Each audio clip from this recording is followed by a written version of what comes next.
ದೇವಾಲಯಗಳ ಬೀಗ ಒಡೆದು ಕಳ್ಳರ ಕೈಚಳಕ. ದೇವಸ್ಥಾನದ ಬೀಗ ಒಡೆದು ಹುಂಡಿ ಮತ್ತು ಒಡವೆ ದೋಚಿದ ಖದೀಮರು. ಆನೇಕಲ್ ತಾಲೂಕಿನ ಮುತ್ತಗಟ್ಟಿ ಗ್ರಾಮದಲ್ಲಿ ಘಟನೆ. ಬೆಂಗಳೂರು ಹೊರವಲಯ ಆನೇಕಲ್ ತಾಲೂಕಿನ ಮುತ್ತಗಟ್ಟಿ ಬಸವಣ್ಣ ದೇವಾಲಯ ಮತ್ತು ನರಸಿಂಹಸ್ವಾಮಿ ದೇವಾಲಯದಲ್ಲಿ ಕಳ್ಳತನ.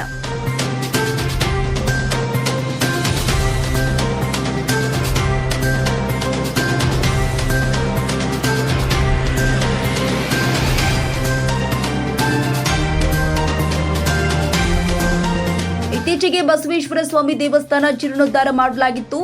ದೇವಾಲಯದಲ್ಲಿ ಲಕ್ಷಾಂತರ ರೂಪಾಯಿ ಮೌಲ್ಯದ ಚಿನ್ನಾಭರಣ ಹಾಕಲಾಗಿತ್ತು. ಹೊಂಚು ಹಾಕಿ ಖತರ್ನಾಕ್ ಕಳ್ಳರ ಕೈಚಳಕ. ಬೆಳಗ್ಗೆ ದೇವಾಲಯದಲ್ಲಿ ಪೂಜೆ ಮಾಡಲು ಹೋಗಿದ್ದ ಅರ್ಚಕರು. ಈ ವೇಳೆ ಕಳ್ಳತನ ನಡೆದಿರುವ ಘಟನೆ ಬೆಳಗ್ಗೆ ಸ್ಥಳಕ್ಕೆ ಆನೇಕಲ್ ಪೊಲೀಸರ ಭೇಟಿ ಪರಿಶೀಲನೆ.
ಟ್ಯಾಂಕ್ ಶಿಕ್ಷೆ